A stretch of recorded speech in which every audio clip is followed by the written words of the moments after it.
Galera, um aviso. Esse vídeo era para ser feito em conjunto com um outro youtuber, mas por limitações do meu editor eu não pude colocar a voz dele. Então eu fiz o vídeo todo com a voz da zoeira, mas passem no canal dele, pois ele me ajudou na pesquisa do conteúdo para o vídeo.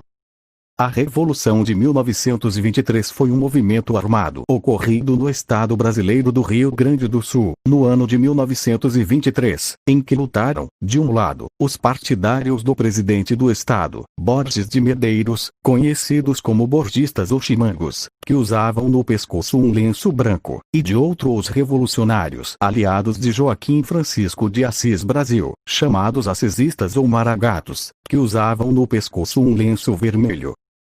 Antecedentes. Republicano e positivista, mas de viés bastante autoritário, Júlio Prates de Castilhos, o patriarca, como era chamado, governou o Rio Grande do Sul com mão de ferro, de 1891 até sua morte prematura, em 1903.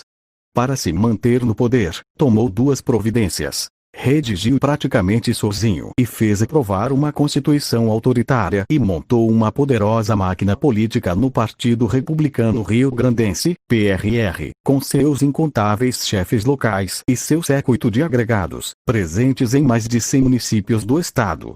Ao morrer, ficou claro que se fora o ditador, mas a ditadura republicana continuava viva. Castilhos foi substituído na presidência do estado por Borges de Medeiros, que seguiu adotando os mesmos métodos e que também tinha como objetivo perpetuar-se no poder.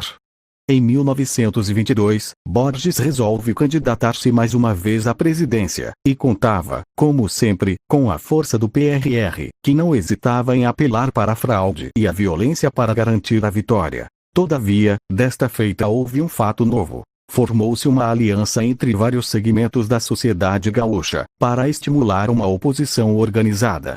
O veterano político Assis Brasil desafia Borges na disputa nas urnas. Divide-se assim o Rio Grande entre borgistas ou chimangos, numa alusão ao pseudônimo dado a Borges por Ramiro Barcelos, Antônio Chimango, e assisistas ou maragatos, como eram chamados os adeptos do Partido Federalista. A campanha eleitoral ocorre sob um clima de repressão e violência. Opositores do governo são presos, espancados e até mortos. Locais de reunião dos assisistas são fechados e depredados pela polícia borgista. Quando se anunciou o resultado das urnas, com a previsível vitória de Borges de Medeiros, a revolta foi geral. A comissão apuradora de votos, formada por pessoas fiéis ao governo, foi acusada de fraude eleitoral pela oposição. A disputa nas urnas transformou-se em disputa pelas armas. A oposição, liderada por Assis Brasil, aderiu à revolta armada para derrubar Borges de Medeiros, que toma posse para um novo mandato, em 25 de janeiro de 1923. Setores importantes da sociedade gaúcha já andavam descontentes com o governo. A política econômica de Borges precipitara o Estado numa crise financeira que contribuíra para descontentar tanto a elite estancieira, como boa parte do movimento operário e estudantil. No plano nacional, Borges se isolara ao fazer oposição à candidatura de Arthur Bernardes, afinal eleito presidente da República. Em verdade, o ódio entre as facções era mais antigo. Vinha desde a Revolução Federalista de 1893, que ficou marcada pela prática da degola. Os sentimentos tiveram continuidade no conflito de 1923. Os combates se iniciaram ao final de janeiro. As cidades de Passo Fundo e Palmeira das Missões foram atacadas pelos caudilhos maragatos vermelhos, de Mena Barreto e Leonel da Rocha, que encontraram forte resistência de ambos os lados, não havendo vitória. A expectativa de Assis Brasil e seus aliados, ao partir para a luta armada, era a de que o presidente da República Arthur Bernardes, que não nutria simpatias por Borges, decretasse intervenção federal no Rio Grande do Sul. Mas Borges, um político hábil, se aproximou de Bernardes e frustrou as expectativas de seus opositores.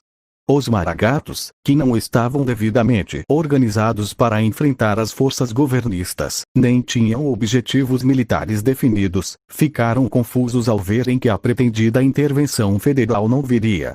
A continuidade da luta dependia das ações isoladas empreendidas por José Antônio Matos Neto, o Zeca Neto. mas as operações militares ficavam restritas a regiões distantes de Porto Alegre e não conseguiram causar dano às forças dos borgistas. Logo os maragatos começaram a se ressentir da falta de homens e de armas. Para Assis Brasil e seus aliados mais lúcidos, ficou claro desde logo que não havia possibilidade de vitória militar. Por isso, manifestaram disposição de negociar com o lado contrário, a campanha de São Francisco de Assis e a ocupação de Pelotas. Em setembro de 1923, quando a Revolução já caminhava para seu declínio, pois os revolucionários já estavam quase sem munição e acossados pelas tropas governistas, não tendo como resistir, o general Honório Lemes resolveu, estrategicamente, passar o rio Ibicuí para a sua margem direita, nas imediações do local conhecido como Passo do Catarino, hoje Praia do Jacaquá, fugindo das tropas borgistas, comandadas pelo general José Antônio Flores da Cunha. Após esta passagem, que ocorreu no dia 23 de setembro, Honório, com um grupo de mais ou menos 100 homens, ficou acampado na propriedade rural do companheiro maragato Henrique Gregório Ensfeld Aigert, o Nico Bonito, pai de Paulino Cipriano Aigert, o coronel Pimba, enquanto o restante, pouco mais de 250 homens, ficou sob o comando do coronel Hortêncio Rodrigues e seguiu em direção à então Vila de São Francisco de Assis. Estava chegando a hora de se travar o único combate da Revolução dentro de uma povoação do Rio Grande da época. Na madrugada de 2 de outubro, um maragato estava encilhando cavalos nos arredores do centro de São Francisco de Assis, quando foi atacado e morto por borgistas, que haviam escavado uma trincheira naquele local. Foi a gota d'água. A cidade amanheceu cercada e um exército de aproximadamente 700 revolucionários atacou de forma suicida. Protegidos por sacos de areia colocados nas ruas que davam acesso à praça, 80 homens das tropas governistas resistiram abrindo fogo. Mesmo com várias baixas, a supremacia dos maragatos permitiu que a coluna continuasse avançando.